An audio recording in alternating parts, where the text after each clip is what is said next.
breaking down the state of the Boston Bruins at the halfway point of the season with Katie Bogen.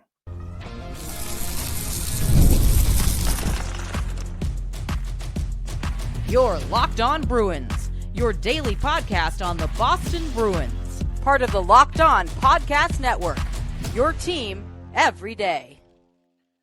What is up, Bruins fans, and welcome back to the Locked On Boston Bruins podcast. I'm your host, Ian McLaren, and this is a daily show where we discuss all things Spoke to Be.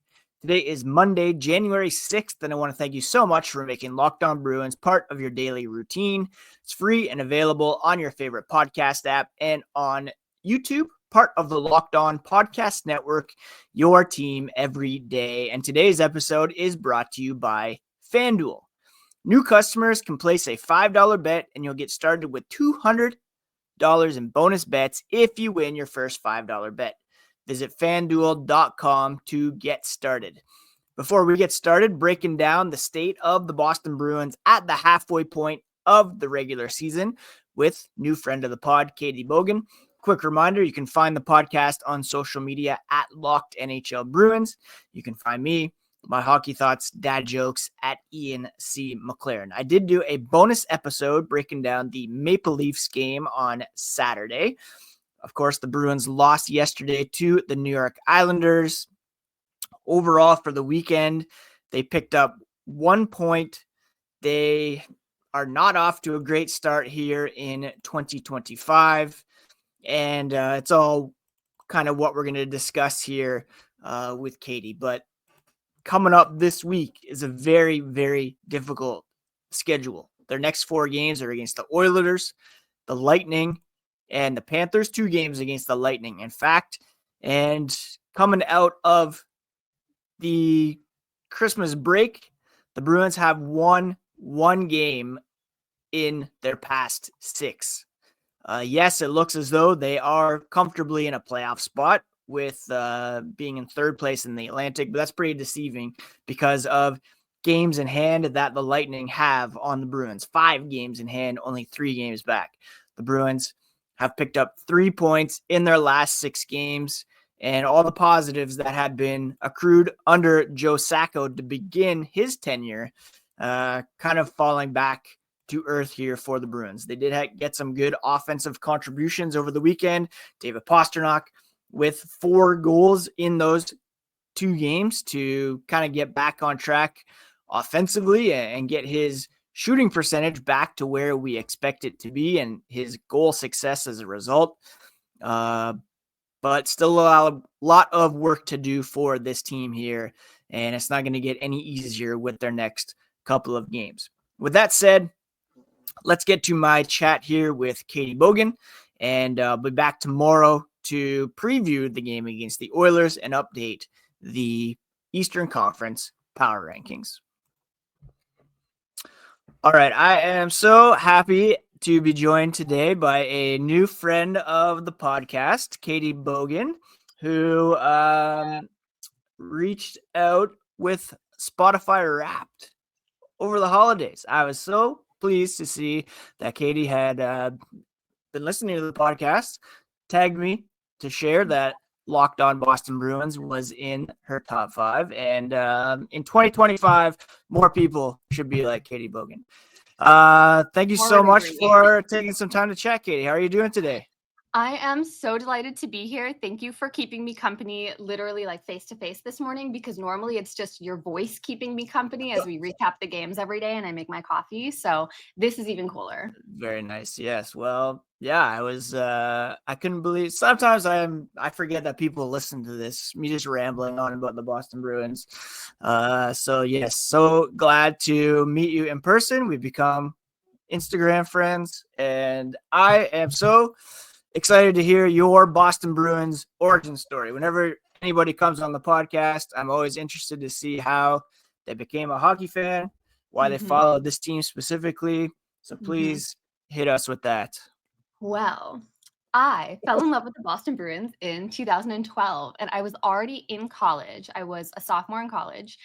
And I had never really been a sporty gal. I'd been a theater gal. I'm very musically inclined and sort of artsy, and sports I had sort of shrugged off. And then I went through a breakup my second year of college. And I was like, I think I really need something new to fall desperately in love with at like an unhinged level. And my guy friends were watching the Bruins season. And like, I think they were in the playoffs. It was a really exciting game. And I sat to watch my first Bruins game. I sat knowing literally nothing about hockey, like not a thing, and Rose, a Bruins fan. And I think what happened for me was there was this moment in one of the games between Brad Marchand and I think it was Milan Lucic. And Marchand was being a pest and Luch was being an enforcer. And of course, that has a different connotation now, given what we know about Lucic. But I was like, this is every piece of homoerotic fan fiction I have ever read on ice in front of me. Like, here's this guy with his I'll protect you boyfriend doing whatever he wants and like getting away with it. And I was like, wait, every team in this league has an overprotective boyfriend. And it just like, it flipped a switch in me somehow. And I was watching hockey all season with this group of, you know, college guys who were there for sort of the macho bonding time. And I was like, oh, no, baby boys, we are going to make this as queer and femme as possible. And they'd get so fired up. And I'd be like, okay, do you see these sellies? These boys are getting in each other's spaces. They're all excited. They've just scored. Don't you just want them to kiss a little? And they're like, Katie, like you are ruining this for us. And I was like, I don't know. Maybe I'm expanding your worlds. And that is really how it started. And I've stayed in it for the last decade plus. And I keep finding more to love about it. It's a different sort of masculine culture. The game is obviously so much faster than most of the sports you can watch on primetime. Right. And the athleticism is insane. Watching Olympic hockey is insane. And I think even I expected this was going to be a short-term phase. And instead the Bruins have like had my heart in their clutches for now 12 years. So going on. A couple things. It's very interesting that you became a fan in 2012 post the Stanley Cup, which is unfortunate. But and also, are you from the Northeast? I know you're in Nebraska now, but where was that college? Yes. I guess it was around there. My college was in Western Massachusetts. Well, sort of central Massachusetts. It was in Worcester, so about 45 minutes outside of Boston. I have been to the Garden. I was dating a guy at the time whose dad had season's tickets, so I got to go and see quite a few games. And it happened very quickly. And I guess you have been around in the Marchand face licking era as well. So that just added to the fuel the fire. I think the biggest piece, Marshy and Sagan around 2013. Yeah. Just their level of adoration for each other was so tangible. I was like, these two boys are in love and no one will change my mind. And I'm like, they had a special bond, sort of like Sway and Ollie. You know, you can just tell when there's a level of affection between these guys that goes beyond sort of the prototypical dude bro friendship. And I love it. I want to see more of it on the ice all the time. I still hate that trade so much for two reasons, because I was a huge Tyler Seguin fan and I loved that relationship. But also, listeners of the podcast will know that Rich Beverly was involved in that trade. He is from my town and he brought the cup here when they won in 2011. And that was kind of my ability to celebrate that championship from a distance. So that was a devastating trade for a number of reasons. Who is your current favorite Bruin, and who has been your favorite Bruin over that time?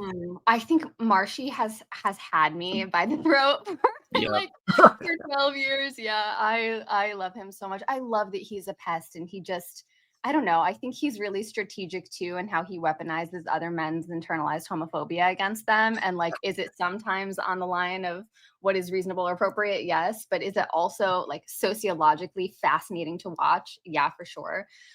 I remember feeling super affectionately toward Dougie Hamilton. I lived in Providence for a long time, and I got to watch him on the P Bruins when he was coming up, and he was like this big sort of lanky Muppet of a guy and so sweet. And yeah, I really enjoyed watching him play. Jaromir Jagr was super fun to watch too when he came back as a veteran. And obviously I will grieve the loss of like Z and Bergie forever. But those are really the standouts for me. Sagan was fun to watch. He was fast. And Dallas really made a steal on that one.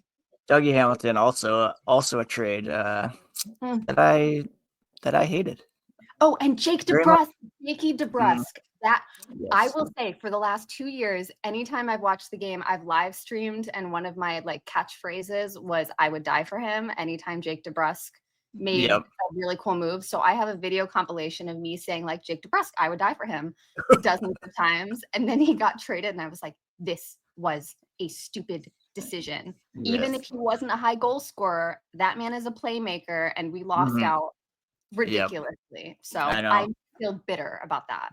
That's one of the reasons they're not as great this season. I really believe is him not being around, or players. Yeah, him, Danton Heinen, guys Mm, like that. They're really yep, missing those kind of guys. yep, Certainly over the weekend where they lost 2 games, they have, as I said off the top, now lost 5 of their past 6 since Christmas. And yep. I'd love to That's their record for discuss the season, right? Of losses in a row is 5. exactly. Yeah. Mm. So let's break that down and talk more about the Bruins here as the podcast continues. All right. I'll just From big upsets to game-winning drives, the NFL playoffs are better with FanDuel. And right now, new customers can bet $5 and get $200 in bonus bets guaranteed. That's $200 in bonus bets, win or lose, on that first $5 bet. The FanDuel app gives you everything you need for live bets, same game parlays, and so much more.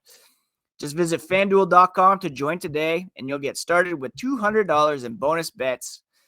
Perfect for the NFL playoffs coming up, but you can also put some money down on the NHL and the NBA. Make this playoff season unforgettable with FanDuel, an official sportsbook partner of the NFL.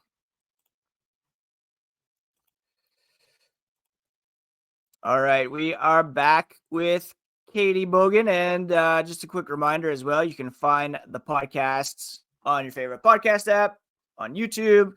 Thank you so much to everybody who makes the podcast part of their daily routine, like Katie does down in Lincoln, Nebraska. And a couple games over the weekend. I talked a bit about the Leafs game on a bonus episode on Sunday. Last night, the Bruins losing to the New York Islanders. I missed the third period of that one. Well, I was watching it on my phone while we were watching the Golden Globes as well. Thoughts on that game? What do you think about this team overall right now, especially after this loss to the Islanders last night? You know, I was really upset at first with the the firing of Monty. Yep. I was really upset. And then Joe Sacco came in, and it was like some sort of attitudinal miracle had happened with the boys, and they were Yep. rallying and playing hard all 3 periods, and just seemed like there was more heart. I have no idea if there was tension between Monty and the team, but that seems to have resolved. Mm-hmm. And I was getting my optimism back. And then these last 5 games have just sort of kicked us and kept us down. And then Yep. I will say one of the things that I'm optimistic about is Pasta seems to be finding his game, Mm-hmm. which it took him Yeah. a little while into the season. Last night was incredible play from him again, and like those one-timers that you really expect. So that was exciting and grounding to watch. And they stayed in it. Like they really did grind it out, grind it out. That OT was brutal, and I feel bad for Corpusalo, but Yeah. they did work all 3 periods. And that I still think is new-ish post Monty. And I loved Mm-hmm. Monty. I was a big fan of the Monty era. I thought his backstory was such a great human interest Yeah. tale, Yeah, and I really definitely. respect him. But yeah, last night's game in some ways was hard to watch. Just another loss that I think they didn't really deserve. I think last night they worked pretty hard. Yeah. I mean, But yeah. the shots were still super uneven. I think afterwards it seemed like Sacco was kind of glass half full with the fact that they did come back in the third period. Mhm. Pastrnak with the 2 goals. He had 4 goals over the weekend, which is great. That's Mhm. obviously been a problem for this team, is that he hasn't looked like the Pasta of old. Yep. Even my 6-year-old niece was chirping me yesterday about, because her dad is a Maple Leafs fan, and she told me that Austin is the master and he eats the pasta, and that just cut me to the core. Wow. And she Hey, made I that wish up I on could her be own. her young. Incredible. Yep. So it's great to see that shooting percentage come back a bit for him. Glass half full, but and I'm always kind of glass half full with this team.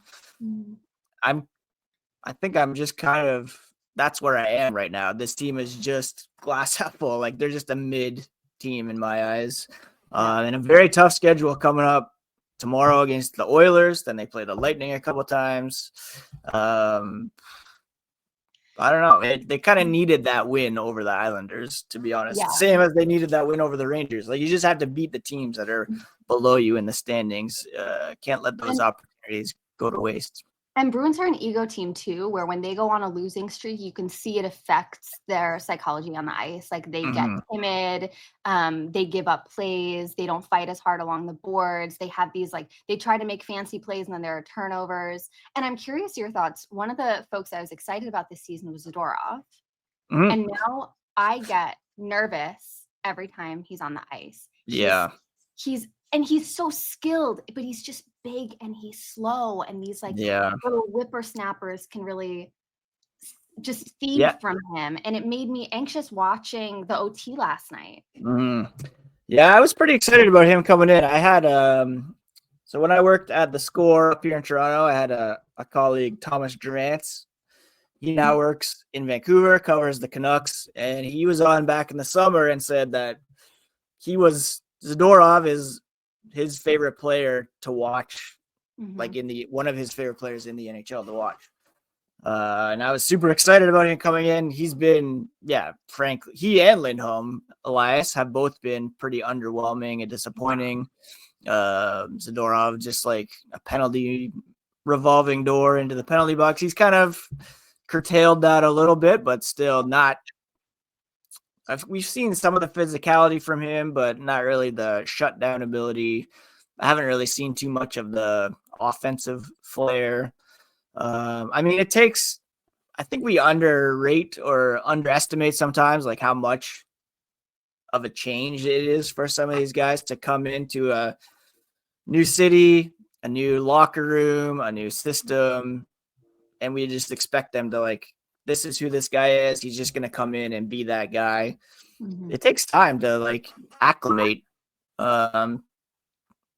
even on a personal level with all these guys too. So maybe they just need a bit more leeway, but it's been 41 games now. So that should be enough time, but I don't know. It's just taking time for both of those guys to kind of find their groove.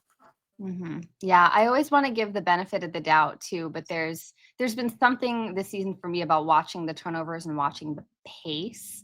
And I was so excited to be Team Zadorov. I love a big enforcer style type play. And it isn't what I thought it would be. So rooting for you, buddy. I hope that I know. And we were ready to love you. And I mean, both of those guys are going to be around for quite a while still, so hopefully they can turn it around, unless I don't know, there's trade rumors around the Vancouver Canucks. Maybe one of those guys would want to return there, but I don't see that happening. I will say, last night too, I wanted Patra on the OT. Yes, I miss him. Where is he? 100%. I say. And we'll talk about kind of the outlook for the rest of the season, but I am hugely team young guy. Get rid of some of these guys that are borderline, like Oliver Wahlstrom. He came in, he's not done much. There's a bunch of guys, who knows if Trent Frederick's going to stick around. Maybe I can see him being traded. I'm fully bring up Matt Patra, bring up Fabian Lysell. Bring up Georgi Merkulov, let all these guys come up and play and see what you have. Because, I mean, even if they make the playoffs, they're not doing anything once they get into the playoffs, I don't think. So give those guys a chance. Give Matt Patra at least a call up.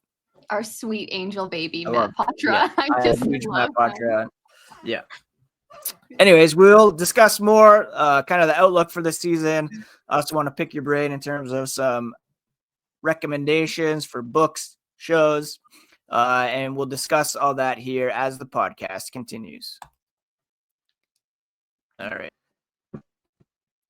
All right, friends, have you ever found yourself paying for subscriptions that you didn't even realize you had, whether it's a streaming subscription or whatever the case may be? It's happened to me before, and Rocket Money made it so easy to track them all down. It was like having a personal assistant for my finances. Rocket Money is a personal finance app that helps find and cancel your unwanted subscriptions, monitors your spending, helps lower your bills so you can grow your savings. It brings everything together in one place, and they have saved members up to $740 per year when using all of the premium features. So cancel your unwanted subscriptions and reach your financial goals faster with Rocket Money. All you have to do is go to rocketmoney.com/lockedon today to get started. That's rocketmoney.com/lockedon.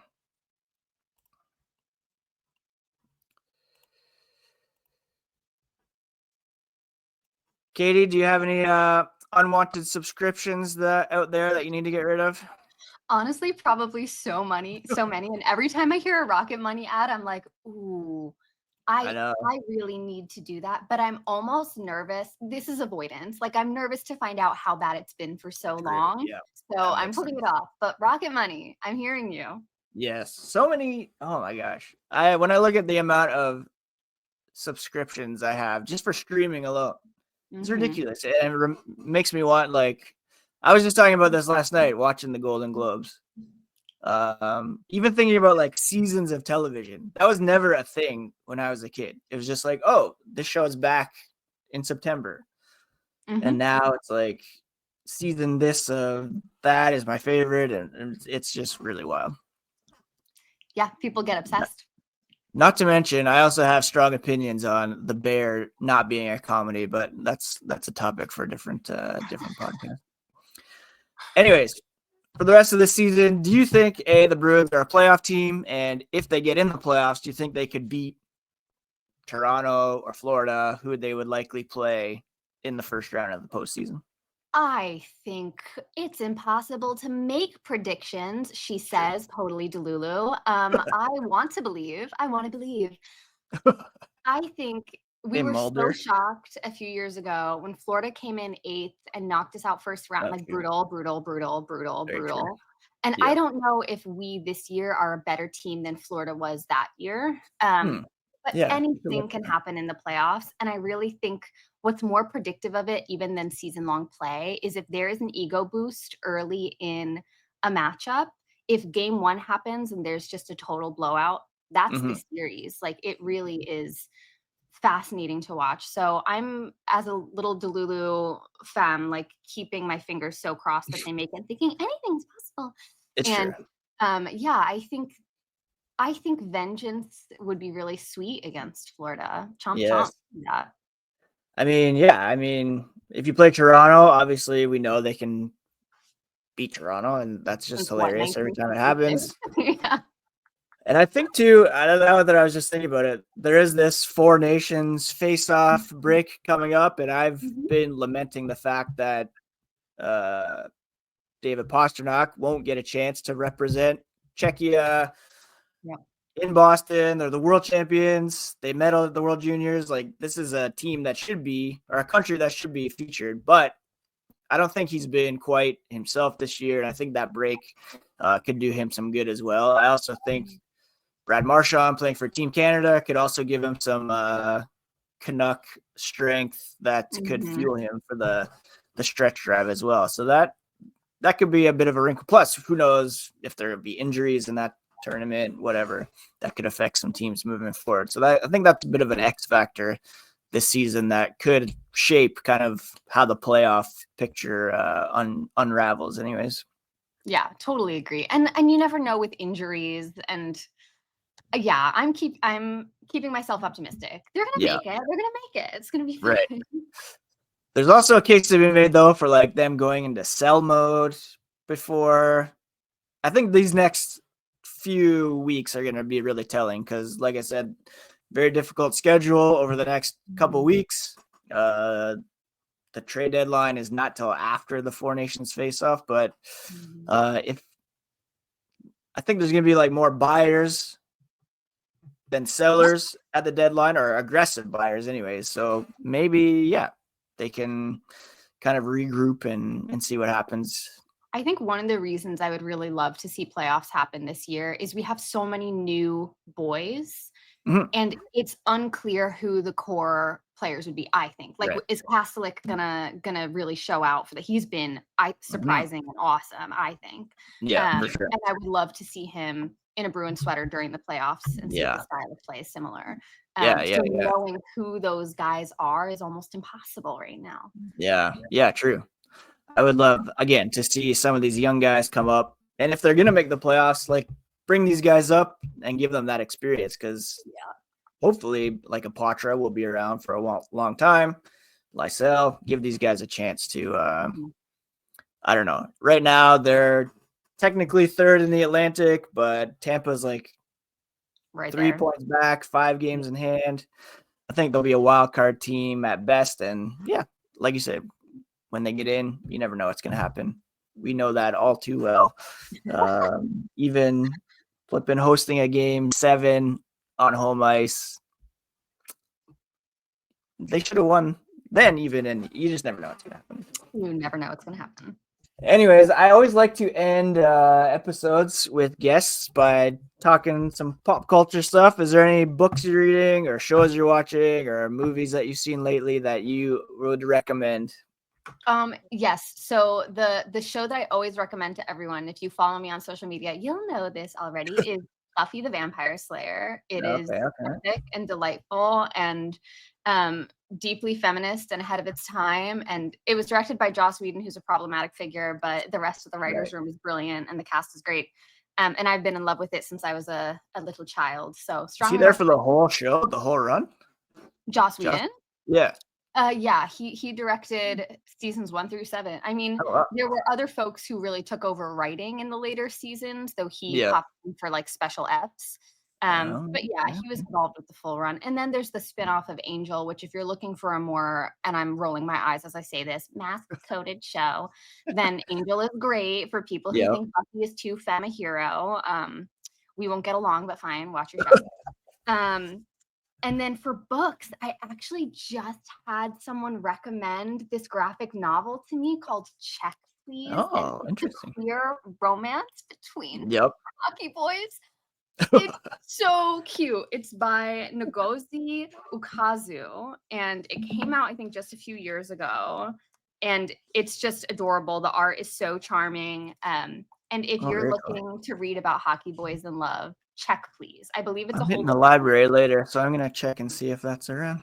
Yeah, adorable. So those are my recommendations. Buffy and gay hockey things, which is pretty much. I can't say that I've watched Buffy before, but I don't even know if it's got to be streaming somewhere, right? Oh yeah, it's streaming on Hulu and I think also Prime. And Ian, I know.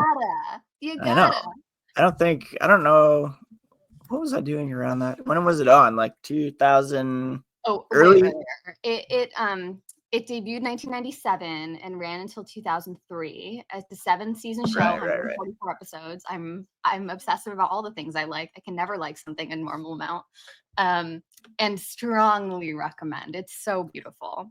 I think late 90s. I was more of a Dawson's Creek guy back then, to be honest. Hell yeah, that's also one of my favorite shows. Good taste, Ian. Oh my gosh, I was embarrassingly into that show, and very much team Pacey as well. Jen or Joey, and Pacey or Dawson. Who were your favorites? Oh, definitely Pacey. Yeah.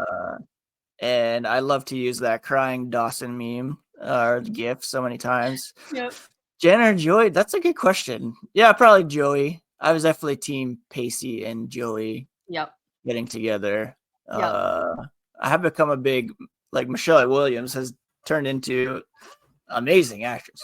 Yeah, like, just she's unbelievable. Unreal. Yeah, Although she's unreal. Hasn't really been in much lately. I just watched Brokeback Mountain for the very first time. Oh, really? Yeah. Which was shocking. And her performance in Brokeback Mountain just ripped my heart out and ate it. She's so good. But I was very much Team Pacey and Team Jen. I found Joey challenging. But Dawson's Creek? Movie, yeah, I mean, yeah. I don't know. It's a tough one. Brokeback Mountain should have won the Oscar that year in my what did win in that year instead? Oh my gosh. No Oscars idea. But I'll trust you to 2005. Google this. Was it flipping The Aviator? No, that can't be right. Anyways, I'm all into I don't really watch movies as much these days. Like I'm more of a show guy. Yeah, I'm But a show gal. yeah, after watching the Golden Globes last night, I'm like, oh, there's some movies that seem I want to watch that one with the Kieran Culkin and Jesse Eisenberg one. Looks pretty Oh, good. the two brothers who go on that Yeah, trip yeah. to, is it Kieran Culkin Poland? won last night for that, so I definitely want to check that one out. Nice. Yeah. And I will say for folks who are looking for nostalgic early 2000s TV, if you haven't seen Queer as Folk, it's about these like 5 gay men living in Pittsburgh, and there's an arc with a romance between a pretty flamboyant man and a closeted football player. And Oh, okay. it's gutting and also very hot. So recommend for your listeners. Check that out. All right, Katie. Well, I cannot thank you enough for taking some time to chat today. It's been a pleasure to have you on the podcast, and I'm sure we will do this again at some point in the near, far future. I believe you're off 100%. to Paris. Yes, is that correct? I leave for Paris on Thursday morning for a little writing retreat because I'm writing a book. So when my book comes out, I'll come back on and promote. For sure. Yes. Nice. That would be amazing. Paris, unbelievable place, obviously. Enjoy that. And hopefully you can keep up with the Bruins while you're over there. Oh, absolutely. By way of Locked On Boston Bruins. Let people know where they can find you on social media and what you're up to. Yeah. So when I'm not doing this, I'm a doctoral student in clinical psychology and an author and a therapist. So I'm on Instagram at k.w.bogen. I'm also a public-facing social justice activist, so be aware you'll see many political things on my account should you choose to follow. And then I'm on TikTok at Sexuality Scholar, and I have a political podcast looking at particularly the Middle East and Israel-Palestine called at Superhumanizer. So check those out. Cool. Well, Katie, thank you so much. Have a great rest of your day. Thank you to everybody else for joining in this conversation. Please reach out on social media, in the YouTube comments, and I'll be back tomorrow to preview the Oilers game and also update the Eastern Conference power rankings, bring you all the latest on the black and gold, because that's what we do here on the Locked On Podcast Network, your favorite team every single day. Take care of yourselves, friends. Take care of each other. We'll talk to you again here tomorrow.